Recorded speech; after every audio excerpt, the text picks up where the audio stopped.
O episódio 85 de Beyblade X, eu sei, demorou um pouquinho para sair esse vídeo, mas eu vou comentar sobre ele hoje, que fala exatamente sobre positividade e um pouquinho sobre internet, comentários, enfim, tem bastante coisa para falar a respeito desse episódio que eu gostaria de compartilhar com vocês e exatamente por isso a gente vai direto agora para as imagens, para as screens aí que salvei para a gente poder comentar o episódio.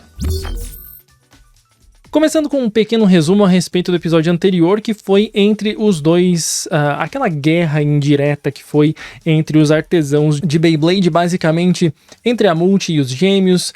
Teve toda aquela questão da aceitação um do outro, que começaram a se desenvolver um pouquinho mais, e aí o King passou aquela lição bonita para os dois. Um excelente episódio, mas além disso, nós seguimos para o ranqueamento, que começa a ficar mais interessante aqui, porque lembrando, ainda estamos na Star Battle, e por isso, aquele time que atingir 100 estrelas primeiro, vai ser o que pode desafiar o Zodiac para provar que pode superar ou não esse time que derrubou o Pendragon e é aí atualmente o mais forte entre as duas torres. Além disso, cada time tem o seu desenvolvimento e seus dramas pessoais, mas além disso, nós temos aqui o ranking que mostra que o Goldias tá caindo aos pouquinhos, o Persona acaba subindo um pouco mais depois que venceu ali, principalmente considerando a batalha anterior contra o Zolganic, e temos também em segundo lugar o misterioso Misleaders, por enquanto misterioso, e em primeiríssimo nós temos o Yggdrasil que tá chegando com tudo e aparentemente tem um potencial gigantesco de chegar lá e conseguir desafiar o Zodiac.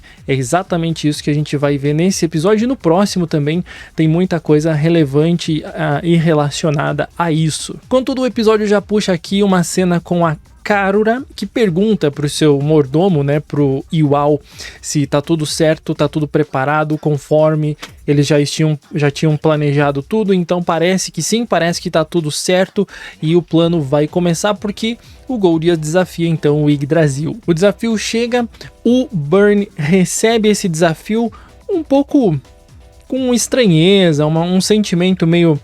mas ele acha que tá no momento certo, principalmente por conta do Bay Time Shift, aquela coisa toda que ele sempre traz consigo de querer revolucionar o mundo Beyblade, etc. Sabemos como é que o Burn funciona e que ele é meio maluco das ideias nesse ponto, e aí ele aceita o desafio, obviamente. Enquanto isso, no Komaba Sushi, nós temos o Exo juntamente com o Taisho, numa manhã tranquilo, relaxado.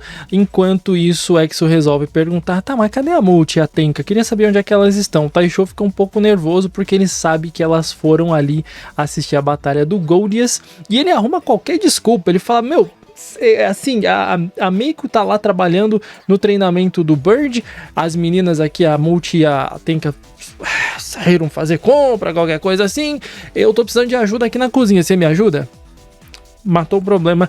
Exo não pode sair do Komaba Sushi hoje para não estragar as coisas. Inclusive a Multi comenta com a Tenka nessa cena que elas estão ali na plateia, falando que, olha, ainda bem que a gente não trouxe o Exo junto com a gente, porque certamente o mínimo que ele ia fazer é estragar tudo e querer desafiar os dois times para uma batalha, porque ele é maluco, então não ia dar muito certo.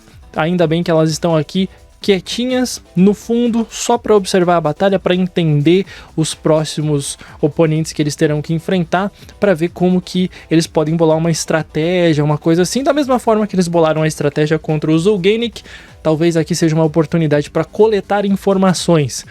Exo é escandaloso demais e certamente estragaria esse plano. E já de cara rola um estranhamento, porque o time Yggdrasil ele chega completo. Burn está no horário, o que é raro. Isso é pontuado pelas meninas que estão assistindo exatamente porque ele nunca chega no horário, meio que como se ele não se importasse tanto com as batalhas, mas dessa vez ele chega junto com o time.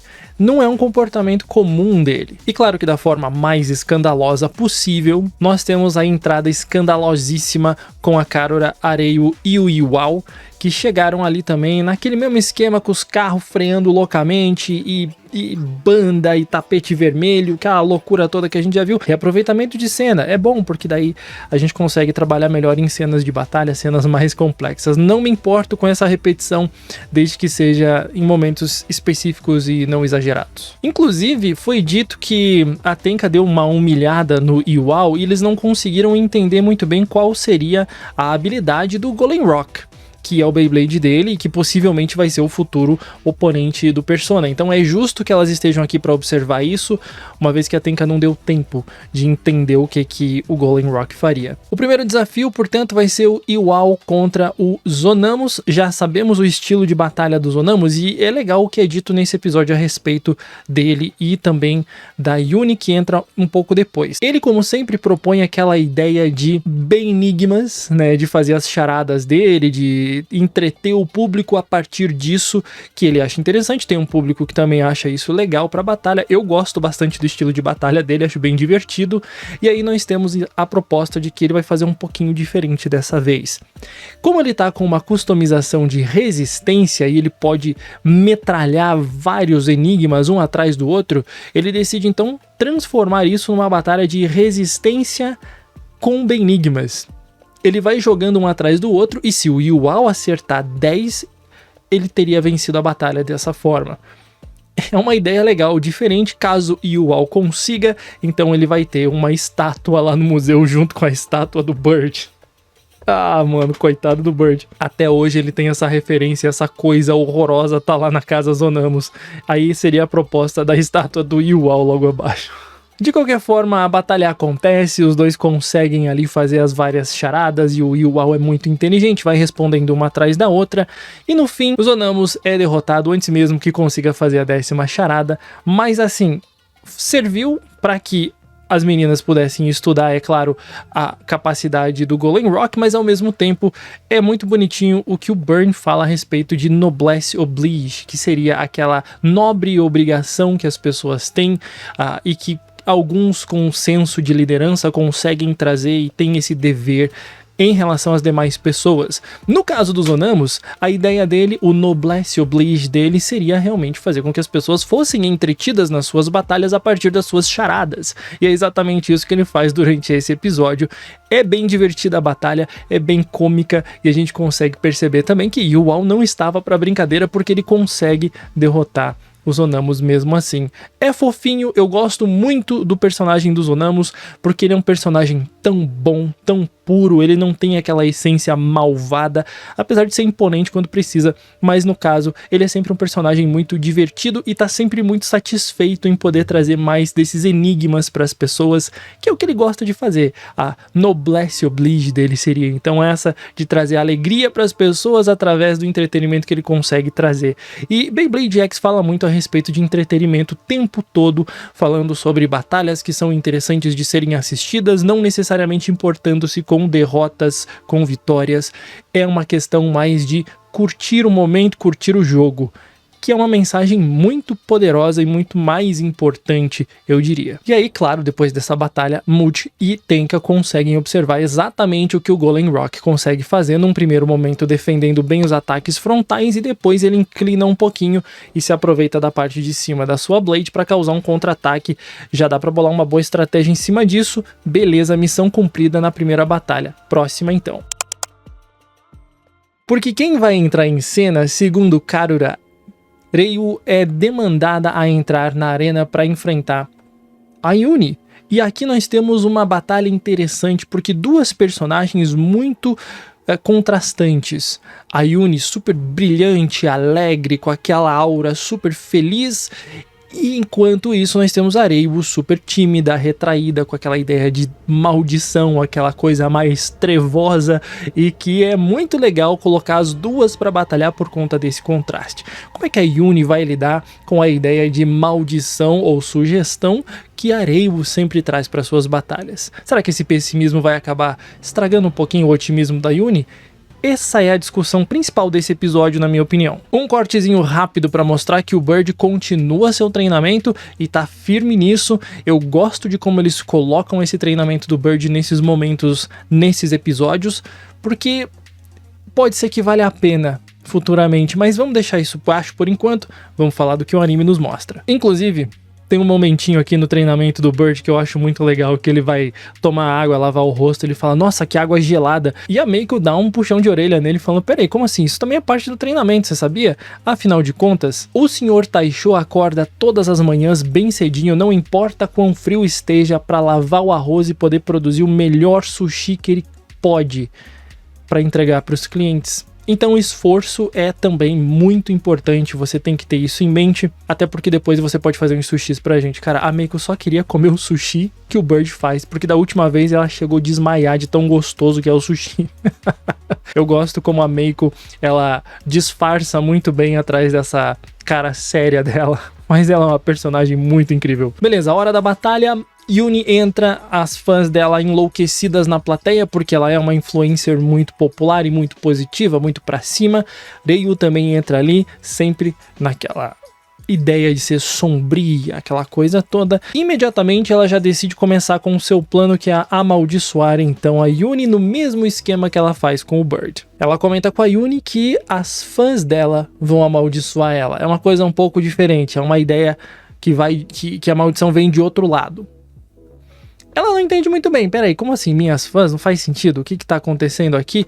De qualquer maneira, vou impressionar falando das minhas fãs, vou impressionar todo mundo, e aí eles vão ver que esse estilo novo de batalha é legal, vale muito a pena. Ela com a sua customização de ataque, esse Unicorn Sting é interessante com Gear Flat, inclusive. A Tenka faz a observação que é exatamente a mesma coisa que a Ryu tinha feito com o Bird, só que aí vamos ver se isso surte efeito em outra pessoa que talvez não aceite tão bem sugestões, não seja tão receptivo a esse tipo de negatividade, que o Bird, por exemplo, foi extremamente receptivo e caiu numa fossa que precisou ser isolado do grupo para treinar. Batalha começa e o foco da Ryu é basicamente provocar a Yuni falando a respeito da popularidade dela, da questão de ela fazer muitas lives, de ela se exibir muito no sentido de expor a vida pessoal, fazer lives, comentar sobre coisas pessoais para um público muito grande. E ela tá super feliz, fala, não, tudo bem, eu gosto disso. Inclusive a Ryu fala, você não acha ruim se expor tanto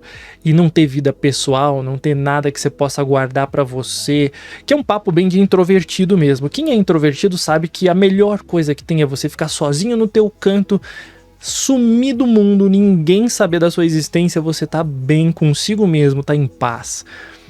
Só que aí a gente tem a pessoa super extrovertida que é a Yuni e que gosta de ser popular. Então ela fala, não tenho problema nenhum com isso não, eu até gosto muito, não faço personagem, sou sempre eu mesma e sempre trago ali essa empolgação pro meu público que eu gosto de compartilhar. Já quebra um pouco aí a ideia que a Ryu tem pra amaldiçoar a Yuni. Mas ela insiste e vai por outro caminho. Fala, e aqueles comentários negativos e cheios de ódio que você recebe de vez em quando?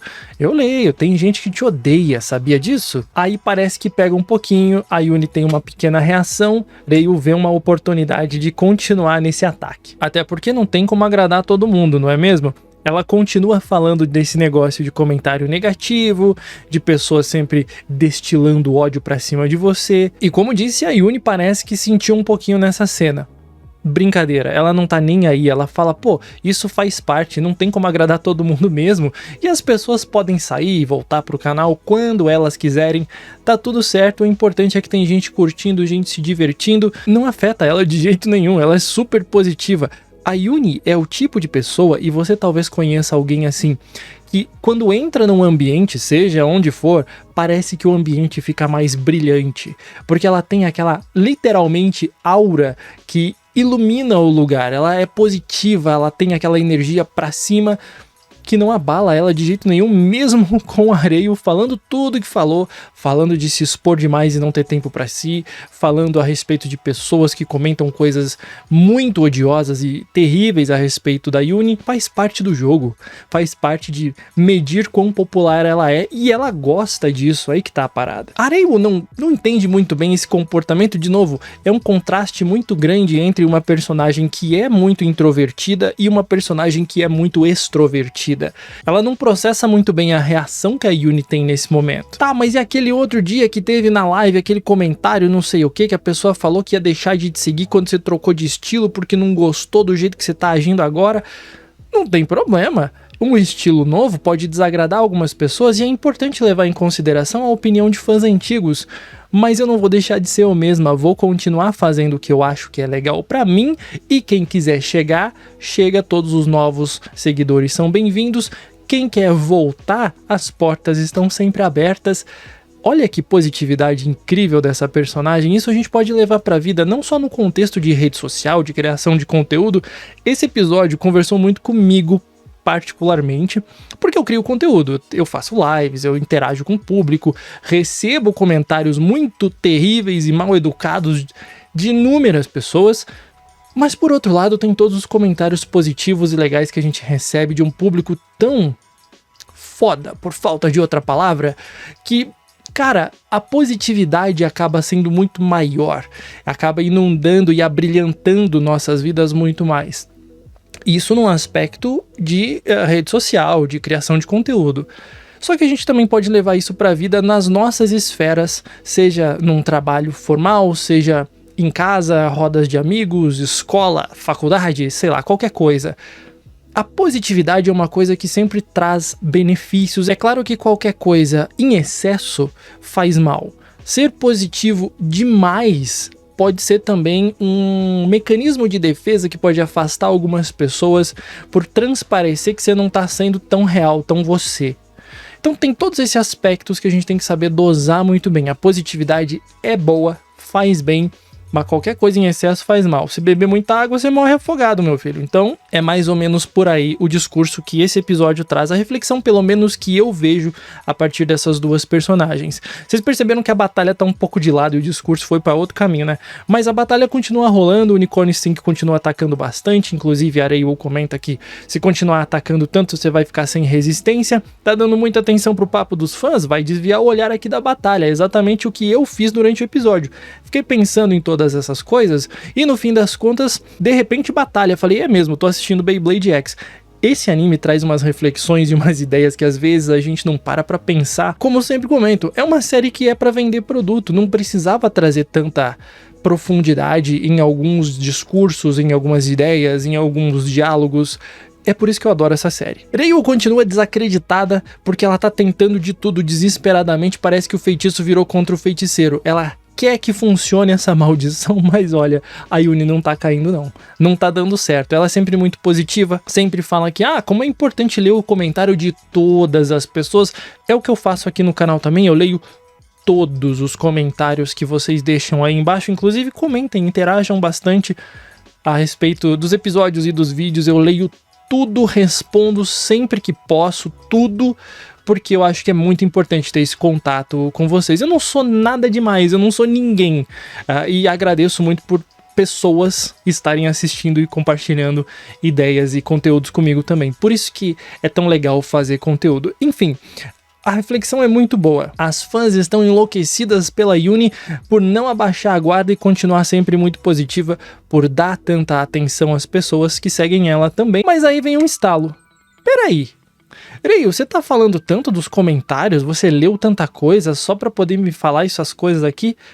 Você não é minha fã, não? Por acaso você não é minha fã de repente, assim, só pra ter certeza? Jamais, que isso, eu só li os comentários pra poder...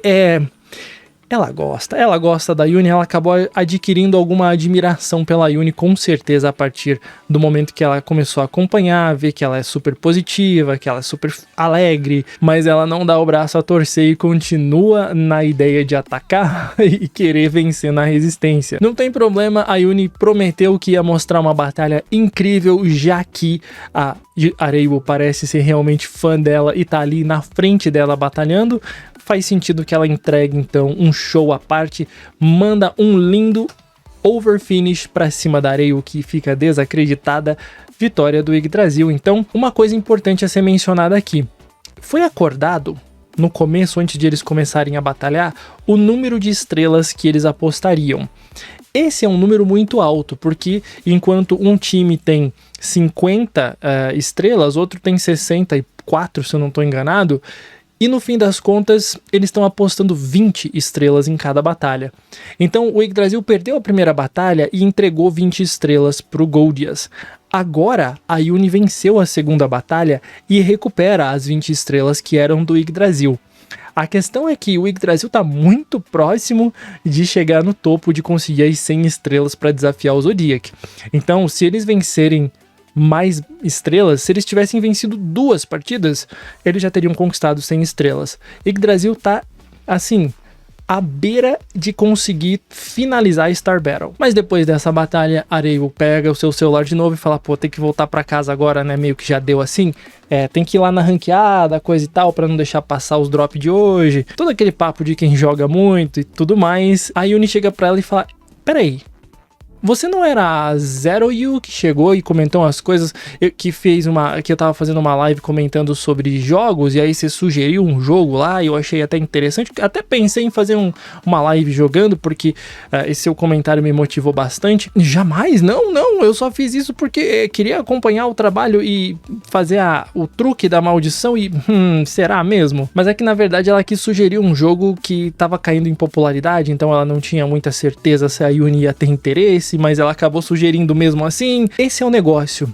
Às vezes, as pessoas que comentam, elas não conseguem ter uma noção muito boa de empatia e comentam de uma forma que tende a ser um pouco grosseiro ou até um pouco tímido, mas na verdade é o jeitão de cada pessoa que só quer sugerir um negócio diferente, um negócio legal, quer conversar, quer conhecer a pessoa, quer um pouquinho de atenção. Sempre tem essas coisas que acontecem em relação a comentários e redes sociais, publicação de conteúdo e tudo mais. E do nada a Yuni chega e fala, beleza, então você vai me ajudar nesse jogo aqui. Se quiser até te chamo pra você jogar comigo na live. Bora lá? Fofíssima, carinhosa, muito positiva, brilhante, como disse. Elas trocam o número de celular, porque no Japão você não pode simplesmente adicionar uma pessoa no seu WhatsApp. Você tem que ter autorização da pessoa, vocês têm que trocar os números de celular para aí sim poderem conversar. É um pouco mais formal, um pouco mais... é diferente. Parece que elas se acertaram, né? Olha só, quem diria que as duas acabaram se dando tão bem juntas. No fim das contas, Areu começa a falar um monte de coisa sobre jogo, começa a dar dica de drop, dica de quem tá começando, qual server começar dos iniciantes, quando que é melhor farmar, qual nível que é melhor fazer esse farm para ter os itens necessários. Ela começa a soltar uma enxurrada de informações do jogo. Ela gosta muito do jogo e ela só queria uma amiguinha para poder jogar, olha só. E aí finalmente nós chegamos à batalha do Burn, onde nós teremos ele enfrentando a Karura. E aqui ela fala que espera que o Burn aceite seus sentimentos na batalha que está por vir, que é no próximo episódio. A parada desse episódio é que, por mais que ele não tenha tanta coisa a ser mostrada, aparentemente, pelo menos, me passou uma vibe muito legal a respeito de comportamento social, principalmente falando de redes sociais, principalmente falando de internet, criação de conteúdo. E isso vai para os dois lados, para quem cria e para quem consome o conteúdo, comenta, interage. Eu acho que é uma mensagem muito legal, muito moderna também a respeito de toda essa situação que a gente tem em relação à criação de conteúdo, onde fica evidente que um bom diálogo sempre resolve qualquer coisa, onde pessoas se dão muito bem, mesmo que sejam de espectros totalmente opostos, e ao mesmo tempo, quando há muito ódio, muita negatividade, uma coisa assim pesada que vem pra cima da gente, às vezes a pessoa só comenta algo ruim porque o dia dela tá uma porcaria e acaba descontando. Isso acontece, sabe? É o tipo de pensamento que eu tenho, e talvez por querer ser um pouco otimista e acreditar um pouco nas pessoas, é o pensamento que eu tenho quando eu vejo um comentário que às vezes é grosseiro, que às vezes é desrespeitoso, mas eu penso, pô, mas o dia dessa pessoa pode estar tão ruim assim que ela só conseguiu descontar no teclado. Tem gente que é ruim mesmo, tem gente que precisa aí de uma amizade, às vezes um abraço. Mas no fim das contas, o que realmente vale a pena é essa troca de ideia, de informação, essa troca de gentilezas, é ser sempre brilhante, seguir o exemplo da Yuni e sempre trazer para si, independente de esfera, independente do que você faça, ser sempre brilhante. Não em excesso, obviamente, mas você ter essa atitude mais positiva que vai retornar também em atitude positiva. A gentileza e toda a alegria quebrou completamente não só a maldição, mas a personalidade fechada da Areu, que acabou fazendo uma amiga, no fim das contas. Então é muito valiosa essa mensagem que vai além das batalhas que a gente vê no anime, que são muito boas também, obviamente, mas é o tipo de coisa que traz quentinho no coração e que eu gosto tanto em Beyblade X. No mais é isso, espero que você tenha gostado dessa pequena análise, desses comentários a respeito do episódio 85. Se curtiu, comenta aqui embaixo, vamos trocar uma ideia de forma tranquila, brilhante e muito agradável. Estão convidados a comentar aqui embaixo o que é que vocês acharam. Não esqueçam de deixar um gostei e se inscrever para vídeos todos os dias. E a gente se vê numa próxima. Até mais!